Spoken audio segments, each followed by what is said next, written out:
नमस्ते। Divine journey में आप सभी का स्वागत है।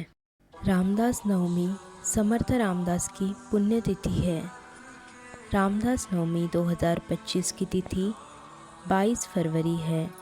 श्री रामदास जिन्हें समर्थ रामदास के नाम से भी जाना जाता है, 17वीं सदी के मराठी संत और कवि थे। पारंपरिक मराठी कैलेंडर के अनुसार माघ जैसे जनवरी फरवरी माह के कृष्ण पक्ष की नवमी तिथि को समर्थ रामदास ने अपना भौतिक शरीर त्याग दिया और परमात्मा में विलीन हो गए। दास नवमी समर्थ गुरु रामदास स्वामी के अनुयायियों द्वारा उनकी समाधि के दिन मनाया जाने वाला त्यौहार है। ये त्यौहार माघ माह के कृष्ण पक्ष की नवमी तिथि को मनाया जाता है। समर्थ रामदास स्वामी कौन थे? समर्थ रामदास स्वामी 17वीं शताब्दी के महान आध्यात्मिक गुरु, दार्शनिक और सामाजिक सुधारक थे। समर्थ रामदास भगवान राम और भगवान हनुमान के परम भक्त थे और बहुत छोटी उम्र में ही आध्यात्म की ओर मुड़ गए थे। ऐसा माना जाता है कि छत्रपति शिवाजी महाराज पर उनका बहुत प्रभाव था। श्री रामदास की एक प्रतिभाशाली कवि थे और उनकी लघु कथाएँ सार्वभौमिक सत्य से परिपूर्ण तथा अर्थपूर्ण है। श्री रामदास ने अपनी पीढ़ी को विदेशी उत्पीड़कों के खिलाफ उठने के लिए प्रेरित किया और आत्म साक्षात्कार को विचार को बढ़ावा दिया। उन्होंने दासबोध नामक पुस्तक लिखी, जिसमें उन्होंने लोगों को व्यवहारिक और आध्यात्मिक मार्गदर्शन किया। उन्होंने हनुमान और राम के प्रति भक्ति का प्रचार किया और लोगों को उनमें विश्वास जगाने में मदद की।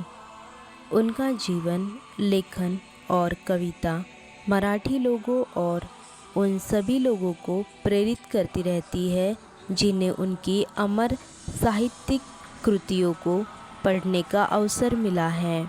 मनाचे श्लोक समर्थ रामदास द्वारा रचित एक लोकप्रिय साहित्यिक कृति है। लोग दास नवमी कैसे मनाते हैं? इस दिन कई लोग उपवास रखते हैं और समर्थ रामदास स्वामी के मंदिर जाते हैं। उनके जीवन की महत्वपूर्ण घटनाओं को स्मरण किया जाता है। दासबोध का पाठ किया जाता है। उनके विचारों और शिक्षाओं को लोगों तक पहुंचाया जाता है।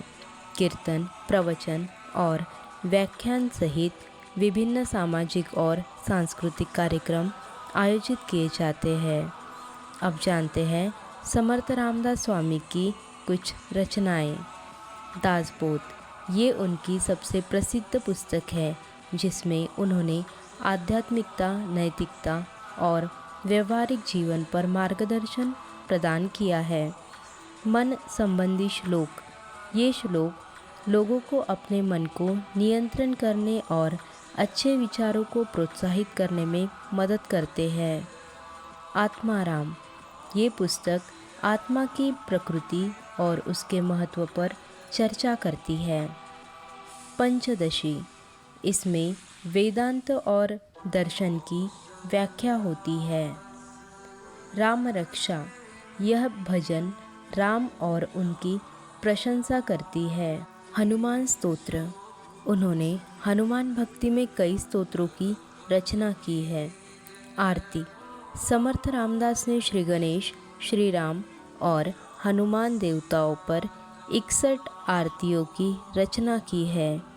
रामदास ने अपने आराध्य देव श्री राम पर सर्वाधिक 16 आरतियाँ रची है। समर्थ रामदास स्वामी ने भगवान हनुमान पर 7 आरतियाँ रची है।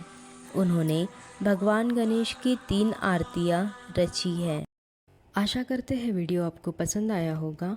वीडियो को लाइक, शेयर और सब्सक्राइब करके कमेंट ज़रूर करिएगा।